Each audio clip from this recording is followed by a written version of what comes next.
এই ময়লার স্তূপ দেখে আপনার মনে হতে পারে এটি কোনো সিটি কর্পোরেশনের ময়লার ভাগার, কিন্তু আসলে এটি কোম্পানির ডিপো বা ডিলারশিপ। এখানে দুইটা কোম্পানির প্রায় 150 খাবার পণ্য রাখা হয়। গতকাল 1 মার্চ এই ডিপোটিতে রাত্রি 10:40 ভয়াবহ অগ্নিকাণ্ডের ঘটনা ঘটে। সেই আগুনে পুড়ে ছারখার হয়ে পণ্যগুলি ময়লার স্তূপে পরিণত হয়েছে। এই ডিপোর মালিক জুবায়ের হোসেন পলাশ, স্থান রাজশাহী জেলার শ্যামপুর পশ্চিমপাড়া আবহাওয়া অফিসের পাশেই। আগুন ধরার পর সেটি ফায়ার সার্ভিস সহ স্থানীয় জনতা নিয়ন্ত্রণের চেষ্টা করে। ফায়ার সার্ভিস রাত্রি 11টা থেকে শুরু করে ভোর 6টা পর্যন্ত চেষ্টা করে আগুন নিয়ন্ত্রণে আনে। তাদের আগুন নিয়ন্ত্রণে আনার সবচেয়ে দুর্বল পয়েন্ট ছিল তাদের পানি স্বল্পতা ছিল। পানি স্বল্পতার কারণেই এই ভয়াবহ অগ্নিকাণ্ডটা আরও বেশি রূপ আকার ধারণ করে। এগুলো লাচ্চা সামাই পড়ে আছে, পড়ে গেছে সব। দুধের বোতল, দুধ, পানির বোতল।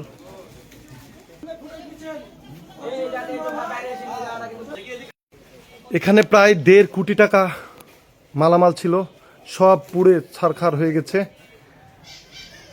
অবকাঠামো দিয়ে সব মিলিয়ে মোটামুটি 2 কোটি টাকার কাছাকাছি ক্ষতি হয়েছে।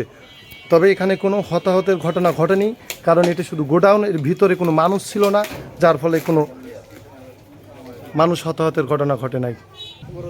বাইরে একজন বয়স্ক গার্ড ছিলেন, তিনিও সেই সময় যখন আগুন ধরে ঘুমন্ত অবস্থায় ছিলেন।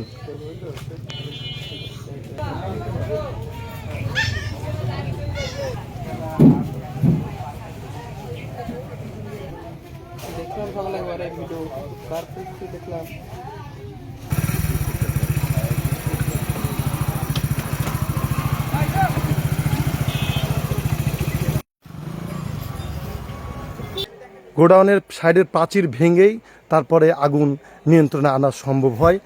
আপনারা দেখতে পাচ্ছেন বিস্কুটের স্তূপ পড়ে আছে এখানে। আপনারা যে ঘি বিস্কুট খান, ঠিক এই যে 5 টাকা দামে ঘি বিস্কুটের প্যাকেট।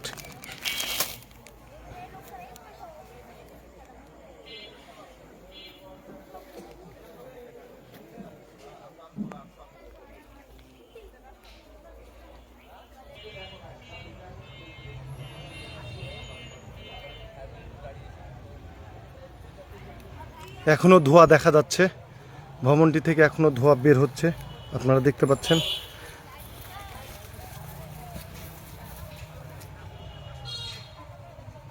এগুলো কয়লা না, এগুলো সব চিপস।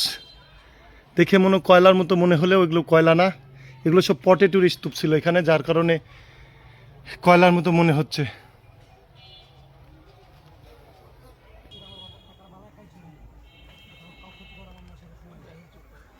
মনে হচ্ছে রাজশাহী সিটি কর্পোরেশনের সেই ময়লার ভাগার, কিন্তু আসলে এটি ময়লার ভাগার নয়, এটি একটি ডিপো কারখানা। এখানে খাবার থাকতো, প্রায় 150 আইটেমের খাবার রাখা হতো এই গোডাউনটিতে, ডিপোটিতে। এখানে বিডি ফুড ও আকিজ ফুডের বিভিন্ন 150 পণ্য রাখা হতো। চোখের সামনেই পুড়ে ছাই হয়ে গেছে। গতকাল রাত্রি 10:40 থেকে ভোর 6টা পর্যন্ত।